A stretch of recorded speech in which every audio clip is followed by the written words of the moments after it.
I'm Cigar Sherpa Laird Melillo, and today I got a good one for you coming out of Esteli, Nicaragua from Foundation Cigars. We have El Gueguense, otherwise known as the Wise Man Maduro. Stay tuned.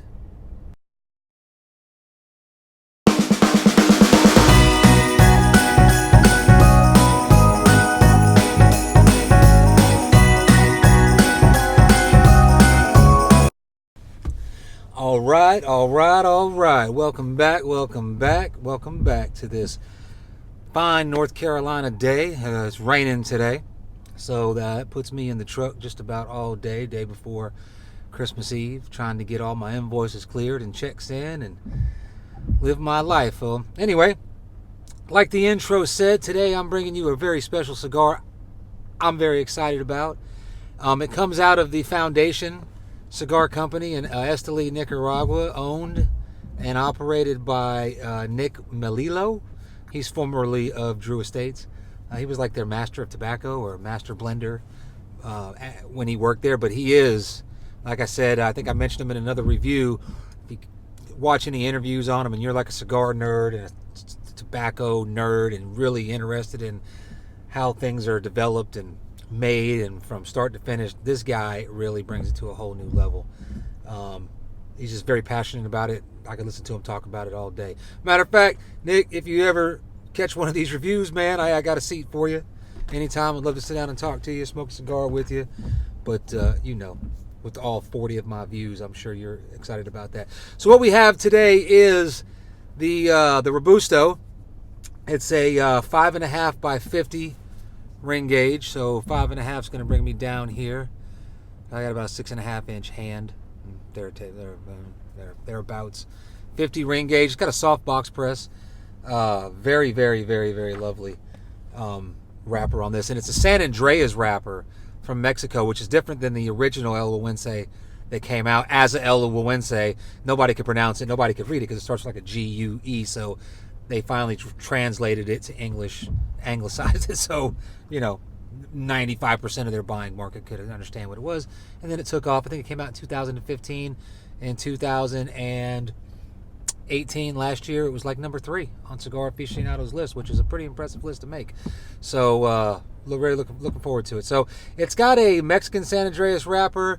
The filler is and the binder are Nicaraguan, both. So it's a Nicaraguan Puro, kind of like, well, it's not a Puro because the wrapper, of course, but you get what I'm saying. It's got a Mexican wrapper from San Andres, and it's got the Nicaraguan filler and binder. Okay, so the wrapper on this thing is beautiful. Beautiful chocolate brown, like just beautiful. I just can't say no more about it. It's San Andres wrapper in Maduro. It's a chocolate brown color. It's got some veins on them, but man, it's almost like they're supposed to be there. I'm not a big fan of just smoothed out cigars. I like a little vein and tooth to my wrappers. Very oily. It's got a triple cap on it, and it's beautiful. So I think I paid about $8.50 for this cigar. So it does fall into the daily arsenal, or every other day if you bought a box and you wanted to mix them in. So it's very good price cigar. The smell of it, let me clear my nose. Slight cocoa. Oh, good cocoa smell there. Got kind of a farmyard on the outside, which is great, but it's got a good deep cocoa smell there in the on the foot. So anyway, I'm gonna go ahead and get this thing snipped and cut. It's gonna get cut, and then it's gonna get lit. That's what I meant to say. Sorry, it's a rainy day and I'm dragging. I'm just now into my first cup of coffee. It's 9:30 in the morning here in Fayetteville, North Carolina. And since it's that early in the morning, I am pairing my smoke this morning with black coffee. I don't drink it with cream and sugar. Very funny story about that. I drank my coffee with cream and sugar the same way I drank my coffee from the time I was like 4 years old. I drank it that way up until about 2 years ago. So I'm 42. So I was 40 years old when I switched over and I just started drinking it black. Now I get to make fun of everybody that puts cream and sugar in their coffee. So if you put cream and sugar in your coffee, Might be a queer. Anyway, moving on. We've got the guillotine today. I don't know what it is about this cigar. It just screams guillotine. That beautiful triple cap flat on top. I'm going to get that snipped right off for you. So here we go. Here we go.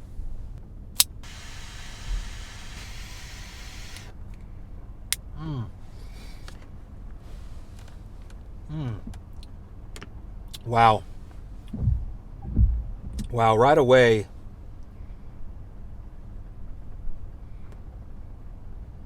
Right away, I'm getting a good pepper. Good pepper on the retrohale. That's, and on the palate, like in the back of the throat. That's really, really good. It's got a very good coffee flavor, which I expected, but it's more of a, I mean, you have coffee, you know, you have different blends of coffee, so I would probably put this in the Italian or French roast. You know, not espresso, it's not too strong.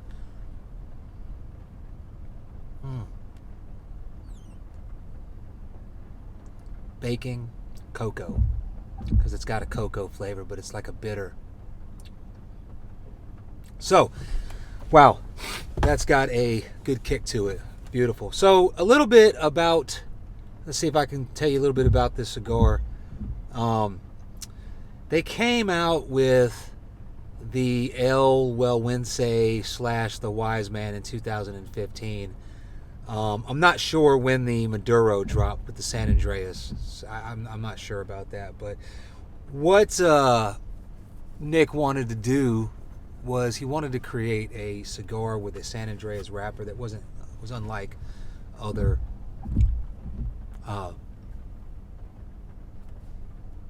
man, that's so good. Other San Andres wrap cigars. Okay?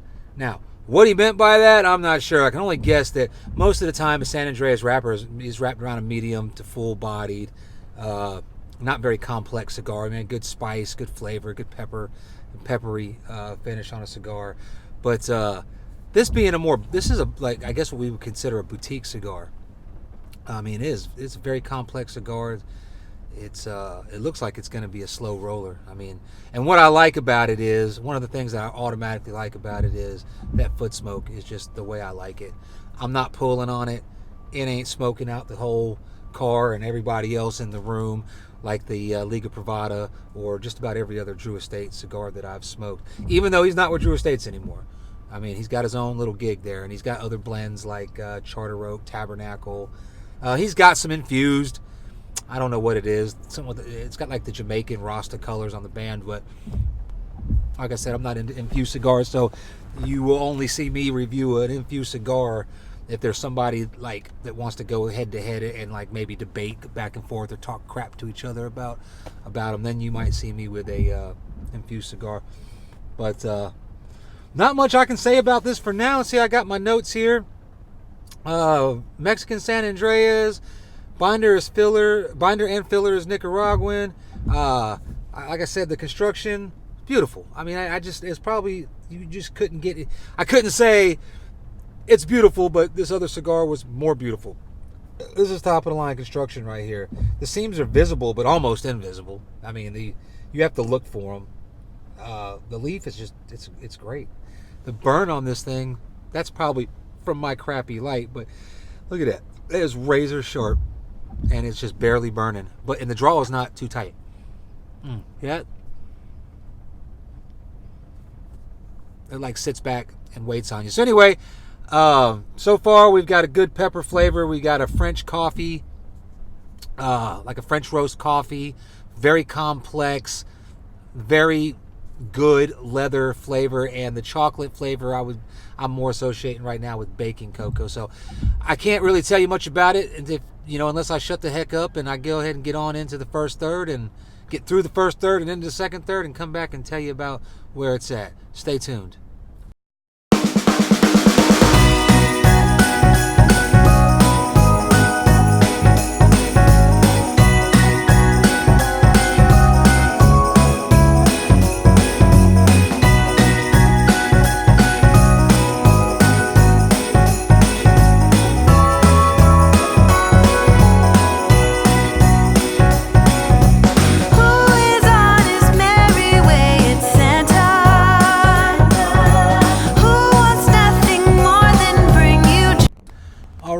right, going into the second third here.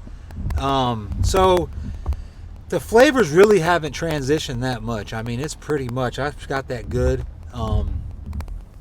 that French roast coffee that I'm going to call it, that baking cocoa, kind of a bitter, black, what do you call it? Dark chocolate, but it's a little different than dark. It's a little more bitter, but it's pleasant. It's not bad.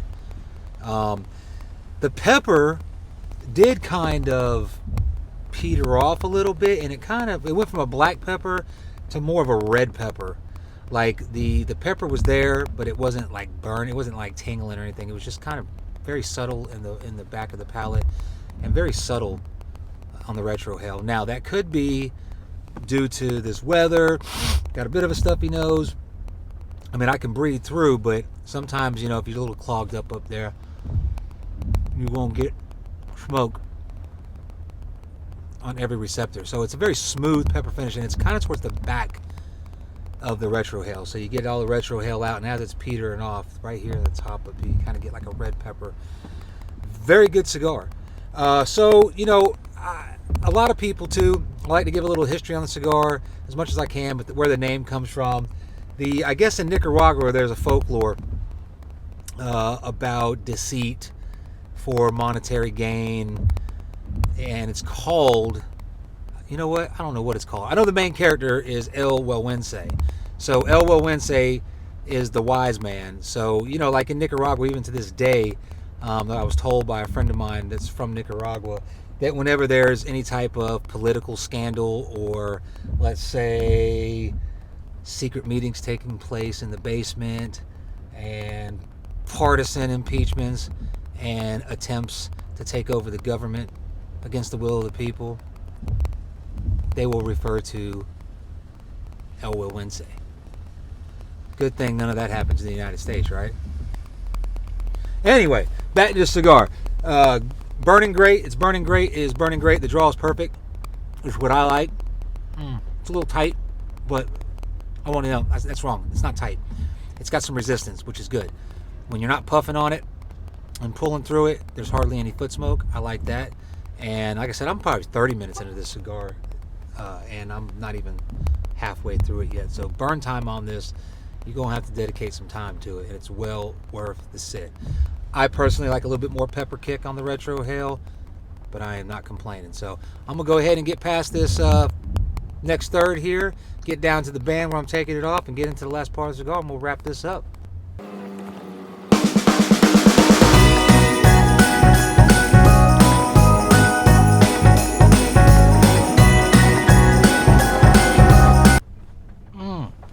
All right, we are back. We're getting into the final third of the cigar, and the flavors have pretty much stayed very, very consistent. I have maintained a very deep, robust coffee flavor, which I'll associate with French coffee, or French roast coffee, baking cocoa, like a dark chocolate, a little bit, not exactly dark chocolate, but like a baking cocoa flavor. Creamy smoke here in the second half of the second third, and going into the final third, the smoke's gotten really creamy, and I'm just really, really enjoying it. The pepper is stayed about like a red pepper. It's not too much black pepper. It's on the retrohale. It's like a nice burn on the retrohale, but like not so pronounced like black pepper, more like a red pepper. It is on the palate, kind of lingers on the finish. It's very good. It's very good. Getting into the final third, when I took the band off of it, it's ramping up a bit in flavor. So it's a full-bodied cigar, no doubt. I think they got it listed as medium to full, but it's full-bodied. But strength-wise, it's probably a medium-strength cigar. The flavors are just real mellow. It's just a good cigar. Like I said, if I could only change one thing about it, I would want more black pepper. But I'm not the master blender, and I'm enjoying the cigar, so I got no complaints. It's definitely a good cigar. It's definitely worthy of its ranking. I believe it got a 95 in Cigar Aficionado, and it got the number 3 cigar for 2018. Well worth it. I got a little notification there. So Anyway, I'm going to go ahead and close this review out. I'm trying to keep them a little bit shorter. I've gotten a little bit, not complaints, but some feedback like, oh, they're too long. You know, a lot of people don't have 25, 30 minutes of their day to commit to watching a review, or they just get bored. Maybe I'm just boring. But the reason why I like to keep them around 25 minutes is because when I watch cigar reviews, and I do watch cigar reviews, watch a lot of cigar reviews. I got a couple of favorites out there. I'm not sure if I can shout them out. I don't know how they feel about that, but one of my favorites, you know who it is, family. You know who it is, family. It's a beautiful day in my neighborhood. Here we go, here we go. You know who you are. Let me know if I can shout you out. I'll shout you out. No problem. I love watching your cigar reviews. And the reason why, again, getting back to why I keep them at the length that they are and don't try to rush through them, is I'm not trying to sell cigars. I don't care if you buy the cigar. I don't care if you like the cigar. I just like to smoke cigars. And when I smoke cigars and I watch reviews, I kind of like to, it's almost like I'm hanging out with the reviewer. You know, if he takes his time, he tells me a little story here and there, a little tidbit. I ain't going nowhere for the next 30 minutes or 45 minutes to an hour, depending on the length of the cigar. So it's almost like we're hanging out with each other, you know. And like, I'm a nerd when it comes to cigars. So most of my friends are, you know, people I like to hang out with, they smoke cigars. And when we do hang out with each other, we smoke cigars. And when we're not smoking cigars, we're talking about cigars that were smoked. And if we're not talking about cigars that we smoke, we're talking about cigars that we want to smoke. Okay, that's just how it is. I'm a cigar nerd. So that's kind of the reasoning for people that have been commenting about the length of them. But I'll try to keep them shorter and not drag on and on and on about things that are not related to the cigar. So let's just recap, because I'm going to close it out here. I'm smoking the El Gueguense, the Wise Man, by Foundation Cigars, and again, that's Nick Melillo. If you don't know who he is, Google him, watch interviews on him. He's actually very interesting. His passion, just anyway, I'm a big fan. It is a Robusto. It's a 5x50 Robusto. It's got a Mexican San Andres wrapper and Nicaraguan binder and filler. It is a full-bodied cigar, but medium strength cigar. Can't say enough about it. Can't say enough about it. So this has been your Cigar Sherpa laid. I'm not even going to edit that out. This has been your Cigar Sherpa Laird May You, reminding you to be polite to everybody that you meet, but always have a backup plan in case you got to shoot them in the face.